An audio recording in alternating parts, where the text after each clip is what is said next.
Polonya-Litvanya Birliği'nin kuruluşu 1569 yılında gerçekleşti. 1795 yılına gelindiğinde ise Prusya Krallığı, Avusturya Arşidüklüğü ve Rus İmparatorluğu arasında bölüşülüp yok edildi. Birinci Dünya Savaşı'ndan sonra da Polonya tekrar bağımsızlığına kavuştu. 1918 yılının sonbaharının sonlarında Polonya 4. Tüfek Tümeni Rusya'da Kızıl Ordu'yla savaştı. Polonya öz savunma kuvvetleri Sovyetler tarafından birçok yerde yenildi. Minsk 11 Aralık 1918 tarihinde Rus Batı ordusu tarafından ele geçirildi. Minsk'te 31 Aralık'ta Beyaz Rusya Sosyalist Sovyet Cumhuriyeti ilan edildi. Öz savunma birlikleri 5 Ocak 1919'da Vilnius'tan çekildi. Polonya-Sovyet çatışmaları Ocak ve Şubat aylarında da devam etti. 18 Ekim 1918'de hala Avusturya Macaristan İmparatorluğu'nun bir parçası olan Doğu Galicia'da Ukrayna Ulusal Konseyi kuruldu. Orada bir Ukrayna devletinin kurulduğu Kasım 1918'de ilan edildi. Batı Ukrayna Halk Cumhuriyeti olarak tanındı ve Lviv başkenti oldu.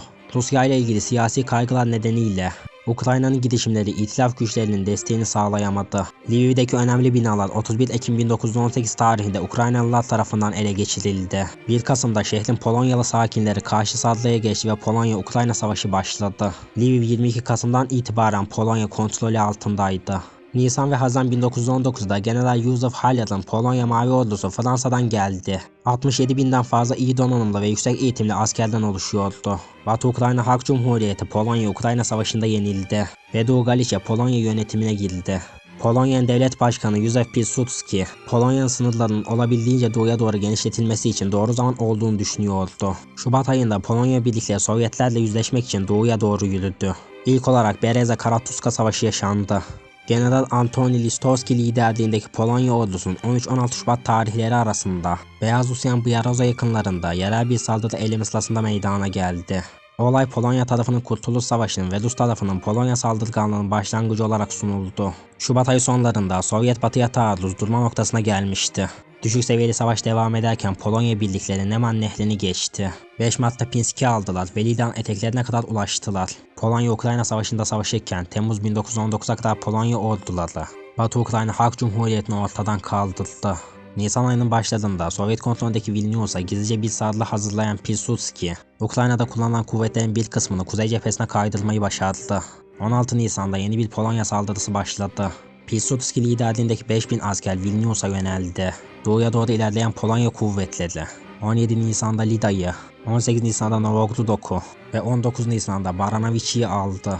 Piłsudski'nin grubu 19 Nisan'da Vilnius'a girdi ve 2 gün süren savaşın ardından şehri ele geçirildi. 28 Nisan'da ise Grodno'da ele geçirildi. 25 Nisan'da Lenin Batı Cephesi komutanına Vilnius'u mümkün olan en kısa sürede geri almasını emretti. Polonya güçlerine saldıran Kızıl Ordu birlikleri Polonya birlikleri tarafından yenildi. Polonyalılar topraklarını daha da genişletirken Kızıl Ordu hedeflerden ulaşamaya ve başka yerlerde beyaz güçlerle yoğun bir mücadeleyle karşı karşıya kalan mevzilerden çekildi. Polonya kuvvetleri 8 Ağustos'ta Minsk'i aldı. Berezina Nehri'ne 18 Ağustos'ta ulaşıldı. 28 Ağustos'ta ilk kez tanklar konuşlandırıldı. Babruysk kasabası ele geçirildi. 2 Eylül'de Polonya birlikleri Daugava Nehri'ne ulaştı. Daugava Nehri ve Berezina Nehri arasındaki bir Kızıl Ordu saldırısı Ekim ayında püskürtüldü. Piłsudski tarafından kuzeydeki Polonya operasyon hedefi olarak belirlenen hatta ulaşıldığı için cephe sadece arasa karmaşalarla nispeten hareketsiz hale geldi. Polonya'nın 1919 yazındaki başarıları Sovyetlerin kendileri için daha önemli olan Rus İç Savaşı'na önem vermeleriydi. Çatışmanın başlangıcından beri Polonya ve Rus taraflar tarafından birçok barış girişimi ilan edilmişti. Ancak her iki taraf da askeri hazırlıklara ve hamlelere odaklandığından bunlar vakit kaybından başka bir işe yaramamıştı. 1919 sonbaharının sonlarında birçok Polonyalı politikacıya göre Polonya'nın doğuda stratejik olarak arzu edilen sınırlara ulaştığı ve bu nedenle Bolşeviklerle savaşmanın sona erdirilmesi, barış müzakerelerinin başlaması gerektiği ortaya çıktı.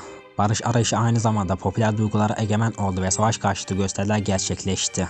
Rusya Dışişleri Bakanı Georgi Chişlen ve diğer Rus yönetim kurumları tarafından 1919 Aralık sonuyla 1920 Şubat başı arasında Varşova'ya gönderilen barış tekliflerine yanıt verilmedi. Mart 1920'de de Polonya-Rus barış görüşmeleri sonuç vermedi. Bu başarısız barış görüşmelerinden sonra 4 Mart 1920'de General Władysław Sikorski Polonya'da yeni bir saldırı başlattı. Polonya kuvvetleri ile Sovyet kuvvetleri arasında kuzeye ve güneye doğru bir kama sürmüştü. Polonya ile Volhynia'daki Sovyet karşı saldırısı geri püskürtüldü. Edward Lee Shimyugura komutasındaki iyi donanımlı ve son derece hareketli Polonya 3. Ordusu Ukrayna'daki Kızıl Ordu'yu hızla alt etti. Sovyet 12. ve 14. Orduları büyük ölçüde savaşa girmeyi reddettiler ve sınırlı kayıplar verdiler. Geri çekildiler ya da Dnyeper Nehri'nin ötesine itildiler. 7 Mayıs'ta Lee Shumigul liderliğindeki Birleşik Polonya-Ukrayna kuvvetleri çoğunlukla Sovyet ordusu tarafından terk edilen Kiev'e giderken yalnızca göstermelik bir direnişle karşılaştı. Sovyetler Batı cephesi güçlerini kullanarak ilk karşı saldırıya geçtiler. Leon Troçkin emrini takiben Mikhail Tukhachevski, Polonya birliklerinin Ukrayna cephesinden gelmesinden önce Belarus cephesine bir saldırı başlattı. 14 Mayıs'ta güçleri oradaki biraz daha zayıf Polonya ordularına saldırdı ve Polonya elindeki bölgeleri 100 km derinliğe kadar girildi. Polonya'nın Ukrayna'ya yönelik bu saldırısı 29 Mayıs'tan itibaren Kızıl Ordu'nun karşı saldırılarıyla karşılandı. Sovyet operasyonu Polonya güçlerini olabildiğince batıya, Varşova'ya kadar geri itti. Bu sırada Ukrayna yönetimi Batı Avrupa'ya kaçtı. Alman sınırlarına kadar gelen Sovyet birliklerinin Batı'ya karşı olan korkusu, Batı güçlerinin savaşa olan ilgisini arttırdı. Polonya güçleri dağılma eşiğine gelmişti ve gözlemciler kesin bir Sovyet zaferinin yaşanacağını tahmin ediyordu. Fakat 16 Ağustos'ta Pilsudski tarafından komuta edilen Polonya kuvvetleri güneyden saldırıya geçen Rus kuvvetlerine karşılık verdi. Rus kuvvetlerini doğuya ve Neman Nehri'nin arkasına dağınık bir şekilde geri çekilmeye zorladılar. Beklenmedik bir şekilde savaşın seyri tekrar Polonya'nın lehine döndü. Bu yenilgi Kızıl Ordu'ya ciddi bir zarar verdi. Lenin savaşın muazzam bir yenilgi olduğunu ifade etti. Polonyalılar tekrardan doğuya doğru ilerlemeye başlayınca Sovyetler barış için teklifte bulundular. Bunun üzerine ateşkes imzalandı. Ağustos 1920'nin ortalarında Minsk'te barış görüşmeleri başladı.